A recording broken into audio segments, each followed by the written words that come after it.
couple of decades, in our experience coaching students and researchers in their startup ventures, we have learned a few lessons about what are the real troubling questions that our entrepreneurs have faced.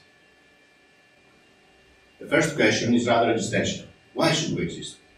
Why should our customers pay attention to us? Is there something that we have really to offer to them? How, in essence, do we make their lives, in their house, in their everyday life, in their business better? And adjusting to that is the question of sustainability. We have always have to remember that our price, of course, has to be larger than our cost. But in order to be sustainable, also our price has to be lower than the value of the offer we make to our customers. We should also economize and make a profit from our offer. This means that we have to think from our customer side. We have to step into their shoes. We have to think hardly about who they are, and especially who our first customers are. What is really their problem? How important is it to them? How much does it cost them? And once we know how much it does cost them, then we can calculate the size of the market. We can calculate the cost and the number of people that have this problem and have a rough estimate of how big the market is in money terms. We can also estimate the size of the market in potential customers and then make a reality test against our break-even point. If, for instance, we need 10 customers to be sustainable and the market is 12 customers, that's a big part of the market. It's hard to earn that part of the market as one company. So we have to think that while we make an important offer, the market share we need to be sustainable should not be that big.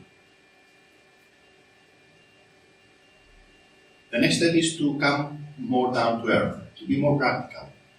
Looking from our customer side, we have to think, how would we like the information about the product or the service we offer, the product or the service itself, to be served to us, to be delivered to us? How would we like this product to be delivered in terms of logistics? How would we like this product to be supported before and after its purchase? In order to understand what can we actually do to make the value flourish for our customers. Having realized what we really need to do to deliver our value proposition to our customers, we have some more tough choices to make. One of the toughest ones is to say no. We have to decide what we are going to do and what we will let others do.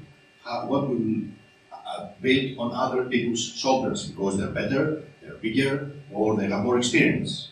And another thing is that once we gain traction, once we show that we are people, we're an organization that can do things, other people will come and ask for other things. And then we have to learn to say no.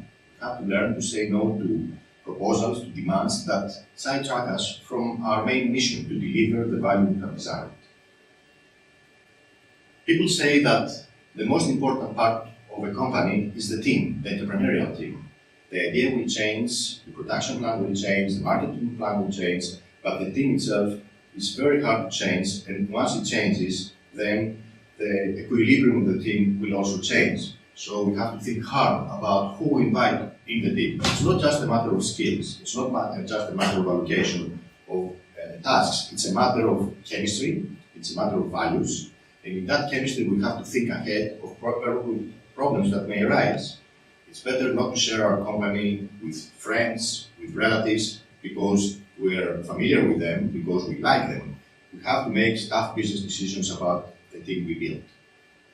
So once we have decided what is exactly what we want to offer, once we have decided which our customers are going to be, and how we are going to deliver our value proposition to them, who our partners will be and our team will be, all we need to do is work hard, work with zeal, enjoy our health and the journey.